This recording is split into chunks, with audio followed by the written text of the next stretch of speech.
Jadesh life ಕೊಟ್ಟಿದ್ದೀನಿ ಅಂತ ಅವ್ರು ಹೇಳ್ಬೋದು, ಆದರೆ ನಾವೆಲ್ಲ ಜೊತೆಯಲ್ಲೇ ಬೆಳೆದಿರೋರು ನಾವೆಲ್ಲ. ಯಾಕೆಂದರೆ ನಾವು ದಿನ ಬೆಳಗಾದರೆ ಕನಸು ಕಂಡ್ಕೊಂಡೇ ಬೆಳೆದಿರೋರು. ಯಾಕೆಂತಂದರೆ ನಾನು ಜಡೇಶ್ ಯಾವಾಗಲೂ ಪಾರ್ಕಲ್ಲಿ ಕೂತ್ಕೊಂಡು ದಿನ ಮಾತಾಡ್ತಾ ಇದ್ದಿದ್ದೆ ಯೋಗರಾಜ್ ಭಟ್ ಸರ್ ಮತ್ತು ಸೂರಿ ಸರ್, ಅವರಿಬ್ಬರೇ ರೆಫರೆನ್ಸ್ ಇಟ್ಕೊಂಡೆ ನಾವಿಬ್ಬರು ಮಾತಾಡ್ತಾ ಇದ್ವಿ. ಅವ್ರು ಹೆಂಗಿದ್ದಾರೆ ನೋಡಿ ಸರ್ ಫ್ರೆಂಡ್ಸು ಆಗಿ, ಅವರು ಒಬ್ರಿಗೊಬ್ರು ಹೆಂಗೆ ಸಾಥ್ ಕೊಟ್ಕೊಂಡು ಜೊತೆಯಲ್ಲಿ ವರ್ಕ್ ಮಾಡ್ತಾ ಇದ್ದಾರೆ, ನಾವು ಒಂದು ಮಾಡಬೇಕು ಅಂತ ರಾಜಾವಲಿಯಿಂದ ನಮ್ಮಿಬ್ಬರದ್ದು ಜರ್ನಿ ಸ್ಟಾರ್ಟ್ ಆಯಿತು.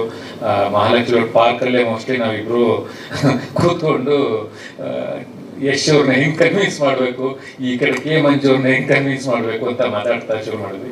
ಅಲ್ಲಿಂದ ಜಡೇಶ್ ನನ್ನ ಜೊತೆ ಜರ್ನಿ ಮಾಡಿದ್ದಾರೆ. ನಮ್ಮಿಬ್ಬರು ಅದಕ್ಕಿಂತ ಮುಂಚೆ ಅವರು ಒಂದು ದಿಲ್ದಾರ್ ಅಂತ ಒಂದು ಸಿನಿಮಾ ಕತೆ ಬರೆದಿದ್ರು. ಆ ಕತೆ ಇಷ್ಟ ಆಗಿ ನಾನು ಕರೆದು ಮಾತಾಡಿದಾಗ ಆ ಜರ್ನಿ ಸ್ಟಾರ್ಟ್ ಆಯಿತು.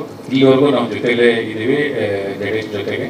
ಅವ್ರು ಯಾವುದೇ ಕೆಲಸ ಮಾಡಿದ್ರು ನಾವಿರ್ತೀವಿ, ನಮ್ಮ ಕೆಲಸಕ್ಕೆಲ್ಲದಕ್ಕೂ ಅವ್ರು ಇರ್ತಾರೆ. ಸ್ನೇಹ ಹಾಗೆ ಮುಂದೆ ಹೋಗಿದೆ.